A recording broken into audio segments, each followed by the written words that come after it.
নিউজে সবাইকে স্বাগতম। আজকের বিশেষ সংবাদ। চতুর্থ লকডাউনে বেড়ে গেল বাসের ভাড়া, কৃষকদের ডিএম অফিসে ডেপুটেশন, তৃতীয় আর্থিক প্যাকেজ ঘোষণা, ভারতকে বিশ্ব ব্যাংকের সাহায্য, চুরি হবে ব্যাংকের টাকা, এমপি এবং এইচএসের পরীক্ষা বাতিল। করোনার ধাওয়ায় হয়েছে লকডাউন, ফলে বাস চলাচল হয়েছে বন্ধ। এমতো অবস্থায় বাস চালক এবং কন্ডাক্টরদের পারিবারিক অবস্থা হয়ে পড়ে শোচনীয়। ফলে তাই চতুর্থ লকডাউনের পর্যায়ে পশ্চিমবঙ্গ সরকার নিল বড় সিদ্ধান্ত, বাস চলার ঘোষণা করে দিল। কিন্তু বাড়িয়ে দেওয়া হলো বাস ভাড়া, একটি বাসে থাকতে পারবে 20 জন। বাস ইউনিকেটের সাধারণ সম্পাদক তপন বন্দ্যোপাধ্যায় জানিয়েছেন, কন্টেনমেন্ট বাদ দিয়ে জয়েন্ট কন্টেনমেন্টে বাস চালাতে হবে, তাই বেড়ে গেল বাস ভাড়া। বাস ভাড়া 4 কিলোমিটারে 20 টাকা, 4 থেকে 8 কিলোমিটারের মধ্যে 25 টাকা, 8 থেকে 12 কিলোমিটারের মধ্যে 30 টাকা, এভাবে বাড়তে থাকবে বাসের ভাড়া। লকডাউনের ফলে কৃষিতে উন্নত হলেও কিন্তু কৃষকরা পাচ্ছে না সঠিক দাম। ফলে এই বিষয়টি নিয়ে কুচবিহারের ডিএম অফিসে ডেপুটেশনে গেলেন কৃষকরা। কোচবিহার জেলা আলু পাট ধান চাষি সংগ্রাম কমিটির পক্ষ থেকে 6 দফা দাবিতে কুচবিহার জেলা শাসক দপ্তরে স্মারকলিপি প্রদান করা হয়। স্মারকলিপি প্রদান করেন কুচবিহার জেলা কমিটির সম্পাদক নৃপেন কার্জির নেতৃত্বে অশোক কুমার রায়, প্রদীপ বর্মন, রবি। দফা দাবির মধ্যে 1 নম্বরে চাষিদের কৃষি ঋণ ও বিদ্যুৎ বিল মকুব করতে হবে। 2 নম্বরে বোরো ধান কুইন্টাল প্রতি 3000 টাকা করে দিতে হবে। 3 নম্বর পাটের দাম কুইন্টাল প্রতি 5000 টাকা করে দিতে হবে। 4 নম্বর পাট পচানো ও পাট কাটার জন্য 10,000 টাকা আর্থিক সাহায্য দিতে হবে। পরিযায়ী শ্রমিক ও ফার্মার্স ক্লাব স্বেচ্ছাসেবীদের জন্য এককালীন 1500 টাকা আর্থিক সাহায্য। জেলা শাসক দাবিগুলি মেনে উপর মহলের সঙ্গে কথা বলবেন বলে জানিয়ে 23 তারিখ থেকে 23শে মার্চ থেকে যে লকডাউন চলছে, এর পরিস্থিতিতে কৃষিজীবীদের খুব দুরবস্থা, কৃষি মজুরদের দুরবস্থা, গ্রামের যারা গরিব হতদরিদ্র মানুষ তাদের খুব দুরবস্থা।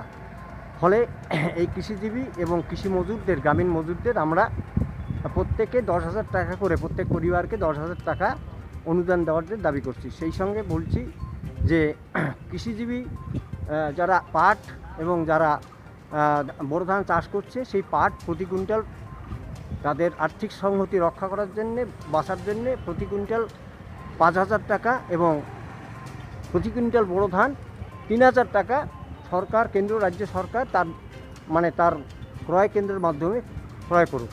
আমরা আরও দাবি করছি যে বাগান চাষি, বোটারি, হ্যাচারি বা গোটারি, এই সমস্ত যারা চাষি আছে, এক কথায় চাষি, তাদের সকলকে 10,000 টাকা করে দেওয়া। কারণ লকডাউন পিরিয়ডে তারা তো অনেকে খেতে পাচ্ছেন না, কাজ করতে পারছেন না, সরকার তো কাজ দেন নাই, তাহলে তারা খাবে কি?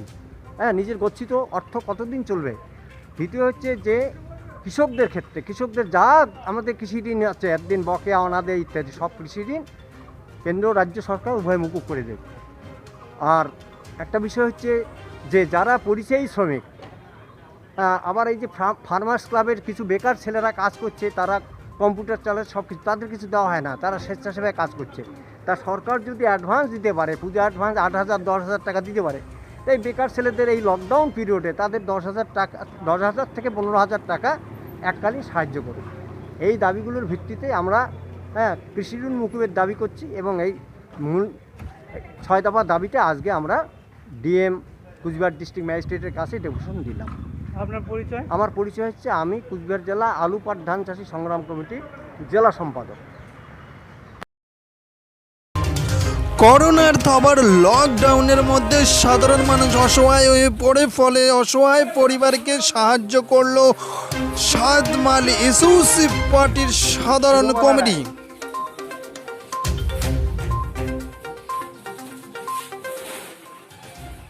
আমরা এসইউসিআই পার্টির 7 মাইল লোকাল কমিটির পক্ষ থেকে একটা ত্রাণ সাহায্য দিচ্ছি।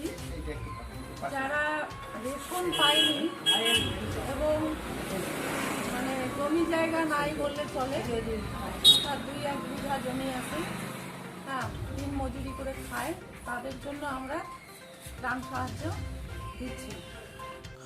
করোনার থাবার লকডাউনের মধ্যে সাধারণ মানুষ হয়ে পড়ে অসহায়, ফলে আর্থিক অবস্থা ফিরিয়ে আনতে কেন্দ্রীয় অর্থমন্ত্রী নির্মলা সীতারামন আর্থিক প্যাকেজ ঘোষণা করেন। এই হচ্ছে 3 নম্বর আর্থিক প্যাকেজ। কিন্তু এই আর্থিক প্যাকেজ ঘোষণার পরেও রাজনৈতিক মহলে অনেক সমালোচনার মুখে পড়েন উনি। আর্থিক সংকট পরিত্রাণের দিশা মিলল না এখনো বলে অনেকে জানিয়েছেন।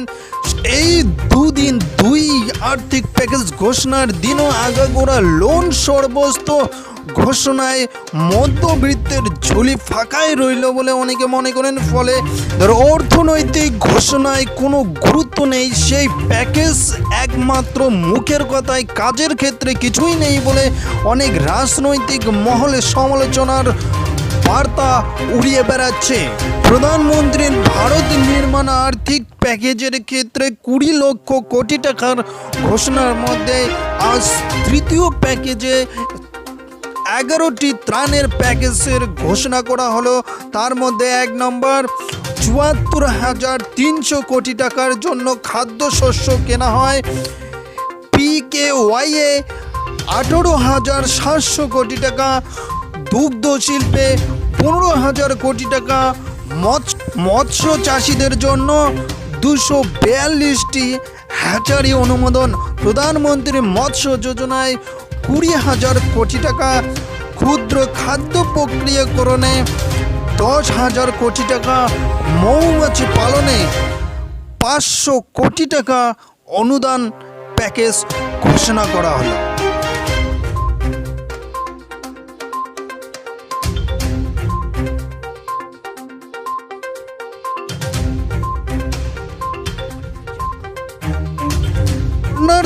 লকডাউনের মধ্যে পরিযায়ী শ্রমিকরা খুব অস্বস্তির মধ্যে পড়ে পায়ে হেঁটে বাড়ি আসতে শুরু করে। মতো অবস্থায় সাধারণ মানুষের অবস্থা দেখে বিশ্ব ব্যাংক এগিয়ে আসে ভারতকে সাহায্য করার জন্য। করোনার বিরুদ্ধে লড়াইয়ে ভারতের গরিবের পাশে দাঁড়াতে শুক্রবার $1 বিলিয়ন অর্থাৎ 7,000 কোটি টাকা আর্থিক অনুদান ঘোষণা করল বিশ্ব ব্যাংক। এই নিয়ে মোট $2 বিলিয়ন অনুদান হিসেবে দিয়েছে ভারতকে এই বিশ্ব ব্যাংক।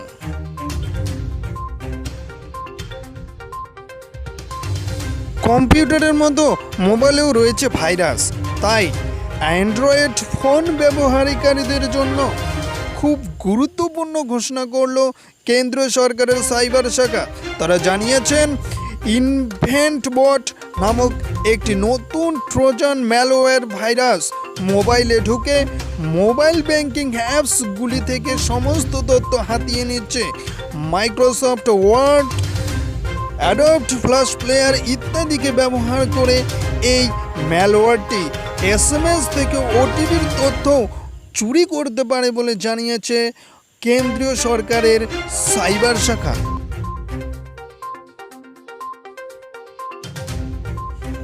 এদিকে করোনার ধাবায় যখন গোটা দেশে লকডাউন, 4র্থ পর্যায়ের লকডাউন চলছে, ঠিক এই সময়ে পশ্চিমবঙ্গ সরকার জানিয়ে দিল গোটা বছর থাকতে পারে লকডাউন, অর্থাৎ 2020 গোটা বছরটাই থাকতে পারে লকডাউন। বছরেই বিক্ষিপ্তভাবে হবে লকডাউন।